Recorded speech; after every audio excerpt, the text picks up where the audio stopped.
Hello friends, welcome to prep IAS. आप सभी लोगों का प्रेप आईएएस पे स्वागत है। फ्रेंड्स, इस सीरीज में हम लोग daily answer writing sessions conduct कर रहे हैं एंड प्रोसेस कुछ इस तरह से है कि Monday to Saturday daily 11 AM पे हम लोग 2 क्वेश्चंस पोस्ट करते हैं। कहाँ पर? हमारे टेलीग्राम चैनल पे एंड हमारे यूट्यूब कम्युनिटी पे। और आपसे उम्मीद करते हैं, आपसे एक्सपेक्ट करते हैं कि आप उन दोनों क्वेश्चंस को अटेम्प्ट करेंगे। उसके बाद 9 PM पे, और अब ये 8 PM हो गया है, तो 8 PM पे हम लोग उसका डिस्कशन करते हैं। इसके बाद आपको मॉडल आंसर्स भी हम लोग प्रोवाइड करवा रहे हैं। इसके अलावा संडे को हम लोग ऐसे के सेशंस कंडक्ट कर रहे हैं। अब ये जो ऐसे या फिर आंसर्स आप लोग अटेम्प्ट करते हैं, इनको आप सबमिट कर सकते हैं पीयर इवेल्यूएशन के लिए। कहाँ पर? हमारा टेलीग्राम चैनल है प्रेप आईएएस पीयर इवेल्यूएशन, और इस चैनल का लिंक आपको इस वीडियो के डिस्क्रिप्शन बॉक्स में भी मिल जाएगा। ठीक है, तो ये तो हो गई इन्फॉर्मेशन। अब हम आते हैं हमारे आज के सेशन के ऊपर। यहाँ पे हमने 2 क्वेश्चन लिए हैं और ये दोनों क्वेश्चन ही GS3 इकोनॉमी से बिलोंग करते हैं। 1 बाय 1 दोनों को देख लेते हैं कि क्या क्वेश्चन पूछा गया है, उनको डिस्कस कर लेते हैं। अगर आपका कोई इशू या डाउट होता है तो आप चैट बॉक्स में या फिर कमेंट सेक्शन में लिख के मुझसे पूछ सकते हैं। मैं डेफिनेटली सबका रिप्लाई करूंगा। एंड हमेशा की तरह सबसे लास्ट में एक लर्नर की आंसर शीट भी हम लोग डिस्कस करने वाले हैं, जिससे आपको आइडिया लग जाएगा कि किस तरह से आंसर लिखना है। ठीक है, तो फर्स्ट क्वेश्चन एक 15 मार्कर है। ठीक है, 250 वर्ड्स में आपको इसको अटेम्प्ट करना है। देखिए क्या क्वेश्चन पूछा गया है, और बहुत ही शानदार ये क्वेश्चन है। Discuss how the idea of Aatmanirbhar Bharat goes beyond the traditional view of self reliance. अभी कोविड के टाइम पे आत्मनिर्भर भारत ये काफ़ी न्यूज़ में था। ठीक है, आत्मनिर्भर भारत क्या पूछा गया है कि चर्चा करें कि आत्मनिर्भर भारत का विचार आत्मनिर्भरता के पारंपरिक दृष्टिकोण, जो ट्रेडिशनल व्यू है, उससे किस तरह से अलग है, किससे उससे आगे जाता है। तो ये चीज़ आपको बतानी होगी। अब देखिए, जो आंसर शीट सबमिट हुई हैं तो काफ़ी में मैंने देखा है कि काफ़ी लोगों ने इसको सही से अटेम्प्ट नहीं किया है। तो देखिए एक बार इस क्वेश्चन को समझिए कि क्या पूछा गया है। देखिए, आइडिया ऑफ आत्मनिर्भर भारत, ये तो अभी प्रेजेंट में ये आइडिया चल रहा है। देखिए एक पहले एक व्यू और भी था, उसको बोलते हैं traditional view of self Reliance. अगर आप देखेंगे तो इंग्लिश और हिंदी मीनिंग सेम ही है, सेल्फ रिलायंस एंड आत्मनिर्भर। ठीक है, लेकिन आइडिया में काफ़ी डिफरेंस है और वो डिफरेंस आपको बताना होगा। ठीक है, आइडिया ऑफ आत्मनिर्भर भारत किस तरह से ट्रेडिशनल व्यू से अलग है। तो देखिए सबसे पहले आप इंट्रोड्यूस करेंगे, फिर आप बताइए कि सेल्फ रिलायंस, आत्मनिर्भर, ये जो चीज़ है इसका ट्रेडिशनल व्यू क्या था, ये आपको बताना होगा। और फिर जो नया व्यू है वो आप बताइए, वो किस तरह से इससे अलग है, ये चीज़ आपको बतानी होगी। और सबसे एंड में आपको कंक्लूड करना होगा। तो ये दिखने में काफ़ी छोटा सा ये क्वेश्चन है, लेकिन अगर आप इसको सही से समझेंगे तो बहुत प्यारा ये क्वेश्चन है। ठीक है, तो क्या डिमांड है? सबसे पहले आप इंट्रोड्यूस कर दीजिए, उसके बाद आप ट्रेडिशनल व्यू बताइए, फिर ये आइडिया क्या है आत्मनिर्भर भारत का, इसको बताइए, और फिर इसको एक्सप्लेन कर दीजिए, जो इसके एलिमेंट्स है वो बता दीजिए, और फिर सबसे एंड में आपको कंक्लूड करना होगा। क्योंकि 15 मार्कर है तो आपको काफ़ी अच्छे से इसको एक्सप्लेन करना होगा। ठीक है, अब देखिए कोविड के टाइम पे क्योंकि इकोनॉमी की हालत काफ़ी ख़राब है, ठीक है, तो इस वजह से काफ़ी सारे इनिशिएटिव लिए गए थे, और उन्हीं में से एक इनिशिएटिव है आत्मनिर्भर भारत। अब बात आती है इंट्रोडक्शन की। तो देखिए आप इसी से इंट्रोड्यूस कर दीजिए कि ये जो प्रोग्राम है, ये जो अभियान है, ये क्या है। ठीक है, इसमें किस बात को प्रमोट किया जा रहा है। तो आप बता सकते हैं कि देखिए जो इंडियन इकोनॉमी को फिर से रीबिल्ड करना है, ठीक है, उसको प्रोटेक्ट करना है, तो उसके लिए एक सेल्फ रिलायंट स्ट्रेटजी है आत्मनिर्भर भारत। और इसमें तकरीबन 20 लाख करोड़ का पैकेज भी दिया गया था, इकोनॉमिक पैकेज, ताकि रिवाइवल किया जा सके। तो इससे आप शुरुआत कर सकते हैं आत्मनिर्भर भारत अभियान की, ठीक है। इसको कब लॉन्च किया था, ये हमारे प्राइम मिनिस्टर ने इसको लॉन्च किया था मई 2020 में, ठीक है। और एक इकोनॉमिक स्टिमुलस पैकेज भी दिया था 20 ट्रिलियन का या फिर 20 लाख करोड़ का, ठीक है। ऑब्जेक्टिव क्या है, टू अचीव सेल्फ रिलायंस। तो ये तो आप इंट्रोड्यूस कर देंगे। अब आता है पहला पार्ट। फर्स्ट पार्ट क्या है कि ट्रेडिशनल व्यू क्या है। अब देखिए, अक्सर लोगों को ये इश्यू होता है कि यार कौन सा ट्रेडिशनल व्यू है, कंटेंट नहीं है हमारे पास। तो देखिए, हम सब 1991 के रिफॉर्म्स तो पढ़ते ही हैं ना। जो बीओपी क्राइसिस हुआ था उसके बाद जो इकोनॉमिक रिफॉर्म्स हुए थे वो हम सब पढ़ते हैं। तो उसमें जो ट्रेडिशनल व्यू है वो ऑलरेडी हमको पता है, केवल आपको चीज़ों को कनेक्ट करना आना चाहिए, ठीक है। किस वजह से बीओपी क्राइसिस हुआ था वही तो हमारा ट्रेडिशनल व्यू है, ठीक है। तो वही चीज़ आपको मेंशन करनी है कि traditional view of self Reliance क्या है। देखिए, जब हमको इंडिपेंडेंस मिली थी तो उसके बाद हमने कौन सा प्रोसेस इस्तेमाल किया था, कौन सी पॉलिसी हमने अडॉप्ट की थी, पॉलिसी ऑफ आइसोलेशनिज्म एंड प्रोटेक्शनिज्म, ठीक है। ये आप जानते ही हैं। हमारा फोकस था इंपोर्ट सब्स्टिट्यूशन पे, इंपोर्ट कम से कम करो, उस पर काफ़ी सारे हाई टैरिफ हमने लगा दिए थे। एक टॉप डाउन अप्रोच थी, प्लानिंग कमीशन आप जानते हैं, सेंट्रलाइजिंग टेंडेंसीज थी। जो पब्लिक सेक्टर है उसका बहुत ही डोमिनेंट रोल था, ये भी आप लिख सकते हैं। देन लाइसेंस राज था, बहुत ज़्यादा ब्यूरोक्रेटिक रेगुलेशंस था। ये सब आपने एलपीजी रिफॉर्म जब आप पढ़ते हैं तब आपने पढ़ा होगा, ठीक है। तो वही चीज़ आपको यहाँ पे लिखनी है। यही था traditional view of self Reliance, मतलब हम आत्मनिर्भर रहेंगे, ठीक है। जो भी हमें चाहिए हम खुद उसको बनाएंगे, ठीक है। जो इम्पोर्ट्स हैं वो हमको कम से कम करने हैं। तो ये ट्रेडिशनल व्यू था, ठीक है। जो हमारे गवर्नमेंट की कंपनीज होगी उनको हम प्रमोट करेंगे, ठीक है। एक टॉप डाउन अप्रोच होगी, प्लानिंग कमीशन वगैरह होगा, तो वो आपको लिखना होगा ट्रेडिशनल व्यू में, ठीक है। अब क्या पूछा गया है, आइडिया ऑफ आत्मनिर्भर भारत वो किस तरह से इस ट्रेडिशनल व्यू से अलग है। तो अब इसको आपको समझाना होगा। तो सबसे पहले तो आप इस आइडिया को बता दो कि ये आइडिया क्या है।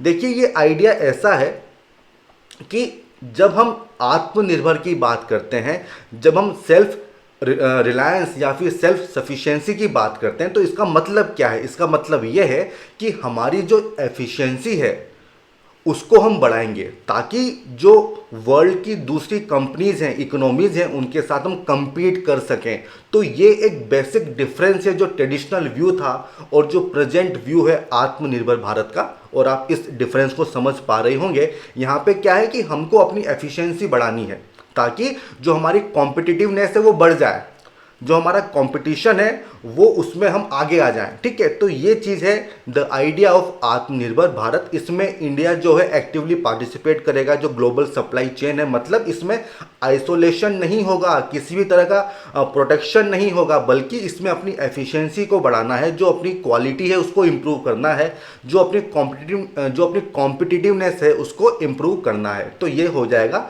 Idea of Aatmanirbhar Bharat. तो जो क्वेश्चन की डिमांड है वो हमने बता दी है।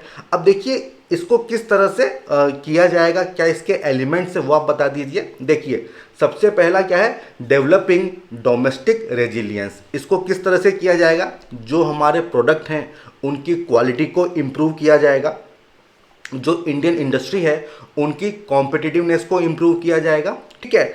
जो ट्रेड इम्बैलेंस है उसको रिड्यूस किया जाएगा, मतलब एक्सपोर्ट्स का प्रमोशन किया जाएगा, वो सब आप यहाँ पे लिख सकते हो। Then creation of safety nets, जो वल्नरेबल सेक्शंस हैं उनका ध्यान रखा जाएगा, जैसे कि डीबीटी को प्रमोट किया जाएगा, हेल्थ इंश्योरेंस को प्रमोट किया जाएगा, ठीक है। देन क्या है, डिसेंट्रलाइज्ड लोकलिज्म।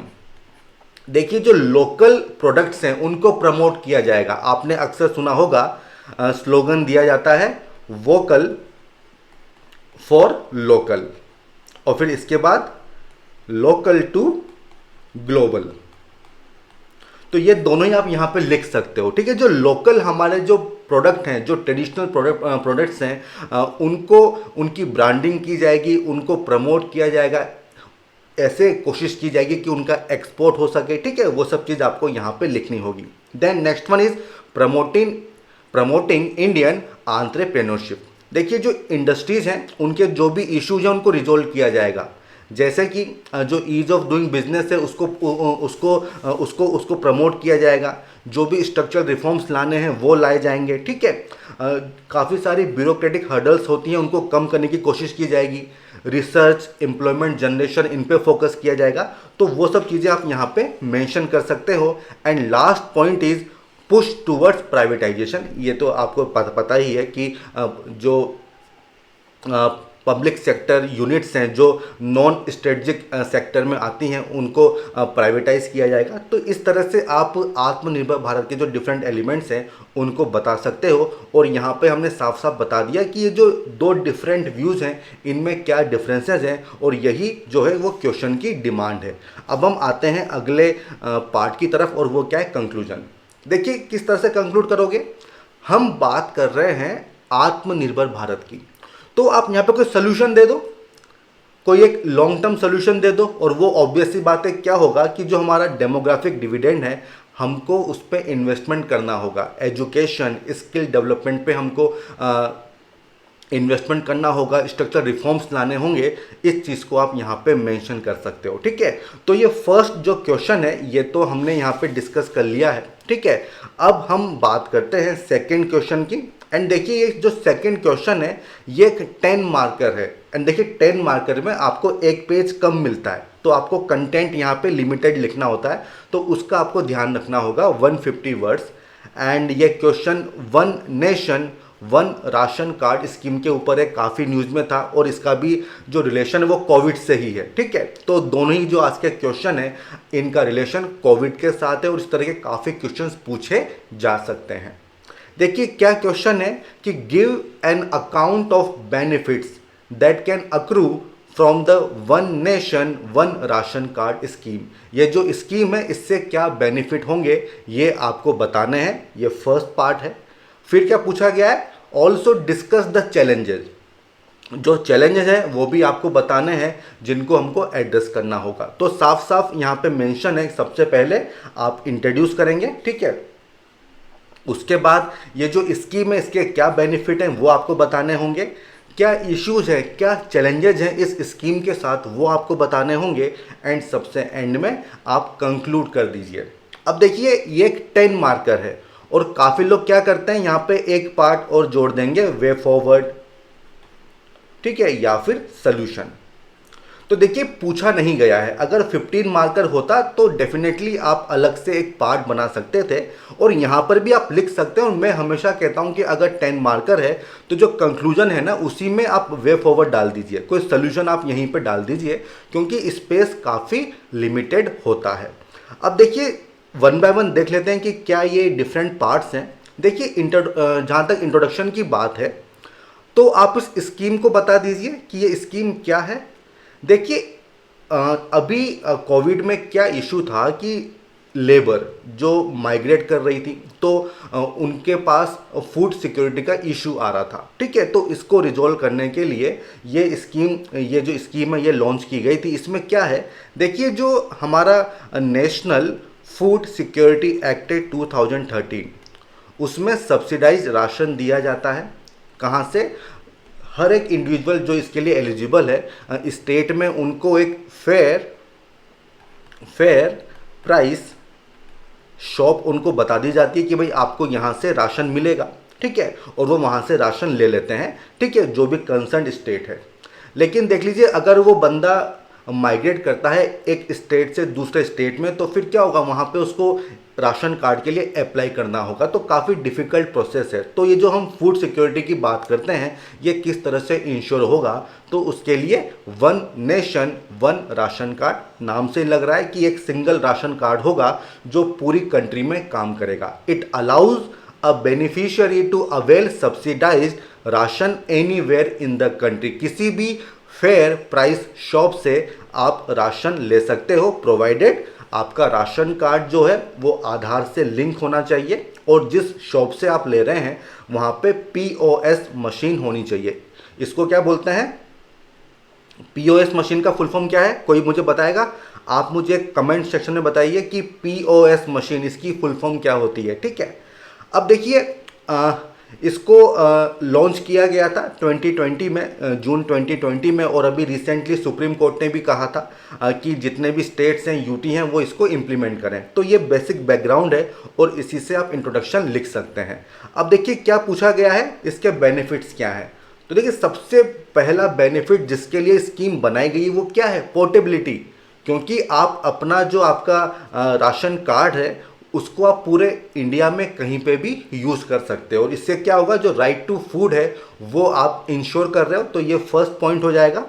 देन जो माइग्रेंट पॉपुलेशन है, जिनके साथ मेन इशू आता है, उनको काफ़ी हेल्प मिलेगी, वो आराम से राशन पा सकेंगे। ठीक है, ये सेकंड बेनिफिट हो जाएगा। देन देखिए, अगर आप दो स्टेट से बिलोंग करते हैं, आपका माइग्रेशन होता है, तो क्या होगा, आप बेसिकली दूसरे स्टेट में भी अप्लाई करेंगे तो डुप्लीकेशन हो सकता है। तो वो चीज़ अब यहाँ पे नहीं होगी। तो जो लीकेज हैं वो इससे किसी हद तक कम हो जाएंगे, ये आप लिख सकते हैं। तो रिफॉर्म्स की आप बात कर सकते हो। Then reducing social discrimination. देखिए कास्ट के बेसिस पे, जेंडर के बेसिस पे काफ़ी डिस्क्रिमिनेशन होता है कि उस पर्टिकुलर शॉप पे आप नहीं जा सकते हो, वो किस एरिया में डिपेंड करता है, काफ़ी डिस्क्रिमिनेशन होता है। तो अगर आपको चॉइस मिलेगी तो जहाँ पे आपको सूटेबल है आप उस शॉप से जाके जो आपका राशन है उसको ले सकते हो। Then last one is transparency. देखिए ये तो जब आप आईसीटी टूल्स का यूज़ करते हैं तो ऑब्वियस सी बात है कि ट्रांसपेरेंसी आपको मिलती ही मिलती है। ठीक है, तो ये सारे बेनिफिट्स हैं जो आपको यहाँ पे लिखने होंगे। इसके बाद क्या पूछा गया है, इश्यूज़, चैलेंजेस, वो आपको बताने होंगे। तो देखिए जब भी आप पीडीएस की बात करते हैं, डिस्ट्रीब्यूशन सिस्टम की बात करते हैं, तो सबसे पहला इशू तो आता है इंफ्रास्ट्रक्चर का, क्योंकि काफ़ी सारा लीकेज होता है, जो फूड ग्रेन्स होते हैं वो सड़ जाते हैं, तो वो एक इशू तो हमेशा ही रहता है। दूसरी बात देखिए, इतने बड़े लेवल पे जब आप किसी स्कीम को ला रहे हैं तो एक्सक्लूजन एरर हमेशा हो सकती है। जो वीकर सेक्शन है, जो वल्नरेबल सेक्शन है, हो सकता है कि वो लिस्ट में उसका नाम ही ना हो। तो जो आपका डाटा है उसको आपको सही से अपडेट करना होगा।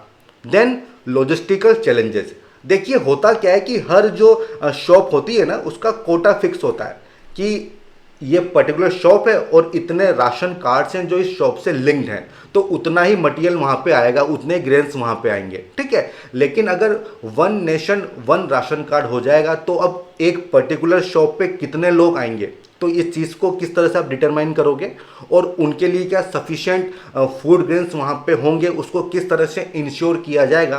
तो ये एक चैलेंज है जिसको दूर करना होगा।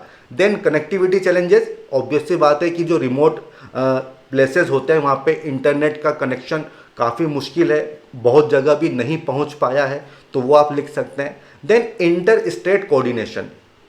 देखिए ये जो फूड सिक्योरिटी एक्ट है, इसमें काफ़ी सारे स्टेट्स की अपनी खुद की भी कुछ पॉलिसीज़ हैं, कुछ अलग अलग फैसिलिटीज़ वो प्रोवाइड करते हैं। अब मान लीजिए कि कोई स्टेट एक्स है, यहाँ से बंदा गया स्टेट वाई में, लेकिन दोनों में जो फैसिलिटीज़ हैं, जो प्रोविजंस हैं, वो अलग अलग हैं, तो उसको किस तरह से मैनेज किया जाएगा। ठीक है, तो इस चीज़ को देखना होगा, ये भी अपने आप में एक चैलेंज है। तो ये आपने क्वेश्चन की डिमांड को देख लिया है, एड्रेस कर दिया है। अब आप क्या करिए, आप जो है कंक्लूड कर दीजिए। अब देखिए जहाँ तक कंक्लूजन की बात है, तो आप चाहें तो कोई सोल्यूशन यहाँ पे दे दीजिए। सोल्यूशन क्या है कि जितनी भी एजेंसीज हैं, स्टेट्स हैं, उनके बीच में कोऑपरेशन होना चाहिए, जो इश्यूज हैं उनको रिजॉल्व करना चाहिए। ठीक है, ये आप लिख सकते हैं। या फिर आप ये भी लिख सकते हैं कि अगर इस स्कीम को हम सही से इम्प्लीमेंट करेंगे तो जो SDG 2 है कि एंडिंग हंगर बाय 2030, वो हमारा अचीव हो जाएगा। ठीक है, तो इस तरह से भी आप जो है एंड कर सकते हैं। तो ये दोनों ही क्वेश्चन हमने यहाँ पे डिस्कस कर लिए हैं। अगर आपका कोई डाउट है तो आप कमेंट सेक्शन में लिख के मुझसे पूछ सकते हो। अब हम बढ़ते हैं हमारे नेक्स्ट सेगमेंट की तरफ, जहाँ पे हम लर्नर की आंसर शीट को देखते हैं। अब देखिए फर्स्ट क्वेश्चन है, आत्मनिर्भर भारत। राइटिंग देख के काफ़ी अच्छा लग रहा है, बट राइटिंग सेकेंडरी है। पहले हम देखेंगे कंटेंट क्या है। ठीक है, शुरुआत की है इन्होंने अभियान से कि सेल्फ रिलायंट इंडिया मिशन है, और इसमें 20 लाख करोड़ का पैकेज दिया है। तो अच्छा इंट्रोडक्शन है, शुरुआत इन्होंने काफ़ी अच्छे से की है। फिर उसके फीचर्स बताए कि फीचर्स ऑफ आत्मनिर्भर भारत। अब देखिए सबसे पहले ना आपको यहाँ पे ट्रेडिशनल व्यू बताना चाहिए था, ये बाद में आता। जो फ्लो है ना क्वेश्चन का, उसके अकॉर्डिंग हमको चलना चाहिए। ठीक है, आपने फीचर्स बताए हैं कि इसमें क्या होगा कि इंपोर्ट डिपेंडेंसी को आप कम करेंगे, सेफ्टी कॉम्प्लायंस क्वालिटी को आप बढ़ाएंगे, इम्पोर्टेंस आप देंगे लोकल प्रोडक्ट्स को, ये भी सही है। देन मेक इन इंडिया को आप सही से करेंगे, इंकरेज करेंगे, तो ये ठीक है, लेकिन ये बाद में आते हैं, ठीक है। फिर आपने बताया पिलर्स, देखो पिलर्स पूछे नहीं गए हैं तो क्यों आप लिख रहे हो? जो चीज़ पूछी गई है केवल वही आपको बतानी है। देखिए नॉलेज हमारे पास काफ़ी सारी होती है, लेकिन क्वेश्चन की डिमांड क्या है ये भी तो देखो। तो डिमांड और नॉलेज में आपको एक बैलेंस बना के चलना होगा। काफ़ी कुछ आपको पता है, ठीक है, लेकिन क्वेश्चन में पूछा क्या गया है वही तो बात है, ठीक है। तो आपको थोड़ा सा ना वो चीज़ ढूंढनी होगी कि क्या पूछा गया है, ठीक है। तो पिलर्स का कोई मतलब नहीं है यहाँ पे।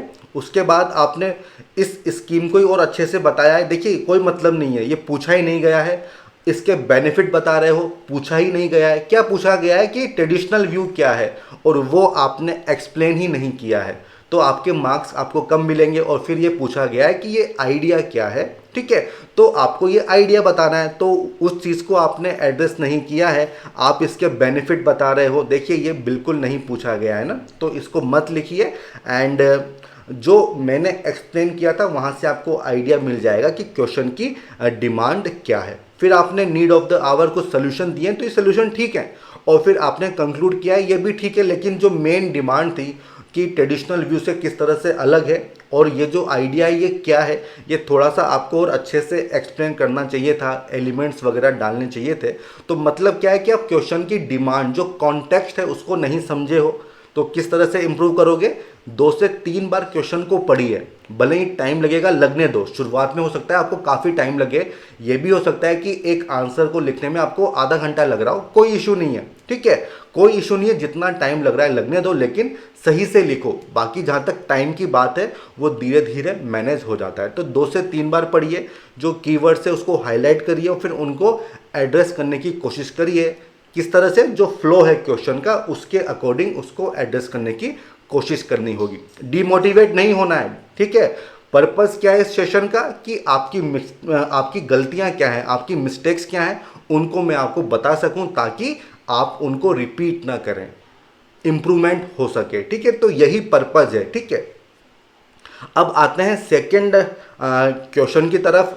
1 नेशन 1 राशन कार्ड। देखिए 150 वर्ड्स में आपको लिखना है, और मैं हमेशा कहता हूं कि जब 10 मार्कर होता है तो 2 से 3 लाइन में इंट्रोड्यूस करो, कंक्लूड करो। यहाँ पे आपने 6 लाइंस लिखी हैं, ऐसा मत करिए, ठीक है।